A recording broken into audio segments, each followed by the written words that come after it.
loves, it's your girl Taji from Forever 31 Ruby, where we are reclaiming our crown one jewel at a time. Y'all, I am so glad to check in with you guys. I know it has been a minute, but you know what? I really want to share this amazing message that God has given me. And particularly it talks about don't dumb down, boss up, okay? What I mean by dumbing down by being ashamed of all the amazing things that He has done in your life, all the amazing things that He has created you to do, and projects and gifts and blessings. I'm not talking about being braggadocious, but I am talking as a woman that's in this current dating scene, where I've been told numerous amount of times that, Taji, you need to chill, or you're doing too much, or what is your husband going to do for you? What are you going to leave for your husband to do? Or stay in your lane, Taji. I mean, I've even had somebody tell me that I wouldn't even be able to get married if I continued to be a teacher. Something that I really feel like God has blessed me to do, but some people has literally told me that. And so today we're going to explore the female bosses in the Bible, specifically 3, okay? Where they did not have to dumb down. They absolutely bossed up, and they bossed up into their purpose. So stay with me, okay? Again, don't dumb down, boss up.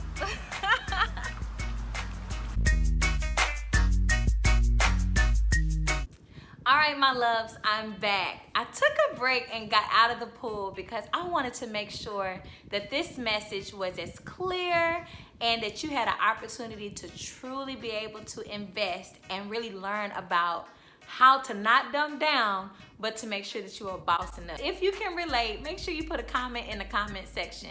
But as a woman in the dating realm and in this generation where you are ambitious and God has done a lot of amazing things, He's given you so many gifts, especially somebody who took out the time to date you, boo.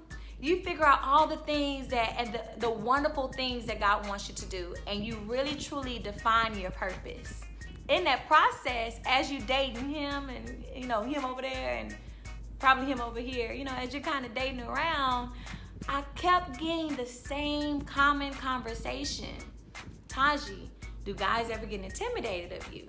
Taji, you're doing a lot. Taji, you're very busy. Taji, stay in your lane.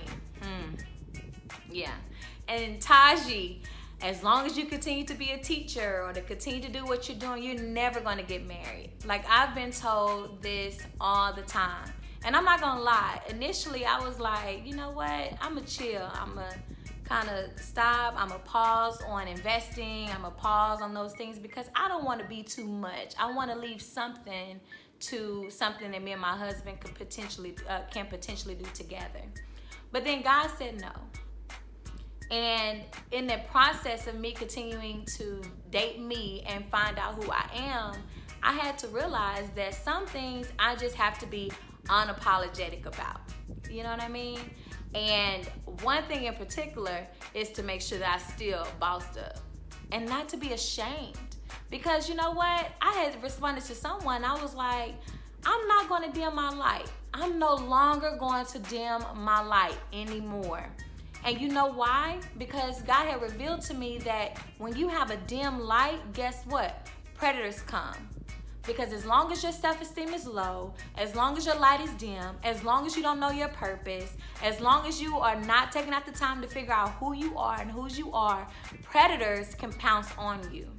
But as long as your light is bright and you are aware and self-aware and you're holding yourself accountable along with the people who come into your life accountable, things and intentions can be exposed, okay?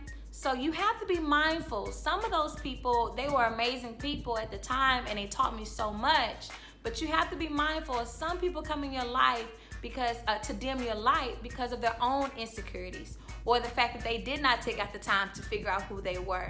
So anything that seemed certain or confident or a sense of purpose from you, it kind of messed up their intentions for you.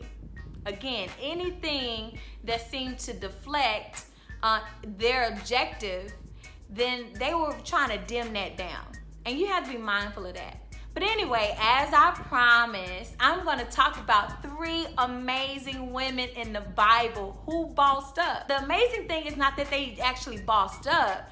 The amazing thing is that they were able to boss up as well as be balanced with husbands. And not just regular husbands, but most of them had men who were kings.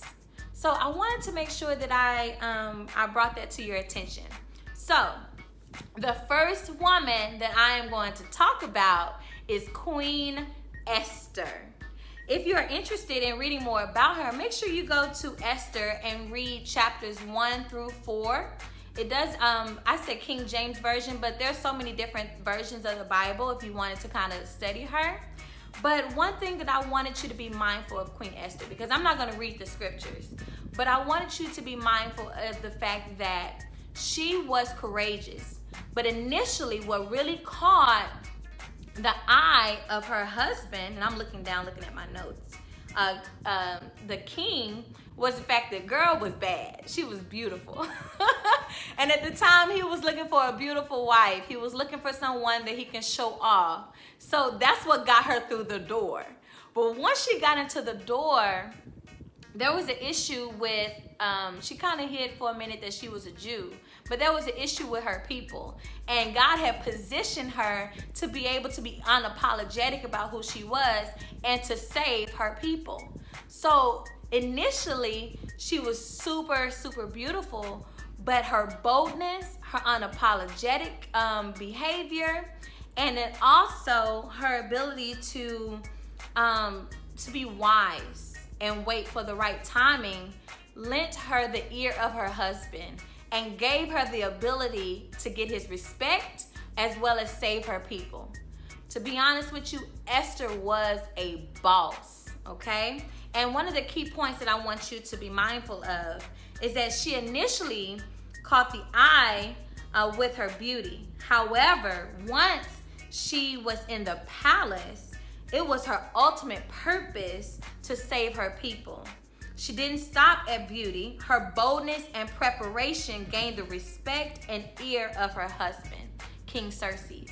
So she even took out time to actually fast 3 days prior to actually approaching him with the issue of saving her people, because there was a mandate out there for all the Jews to be killed, okay?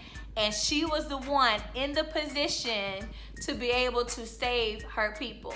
Now, I'm telling you right now, she definitely bossed up. She definitely allowed God to use her. But one thing I do admire about her was her preparation.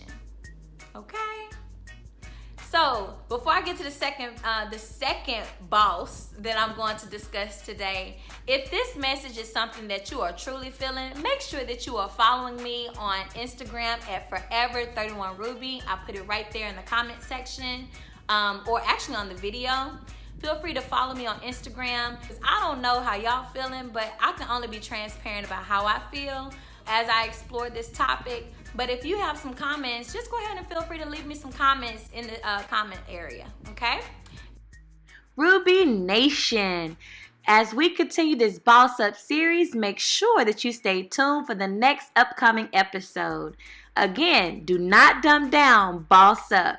And we will definitely see you next time. In the meantime, don't forget to subscribe and share this with your friends or fellow bosses.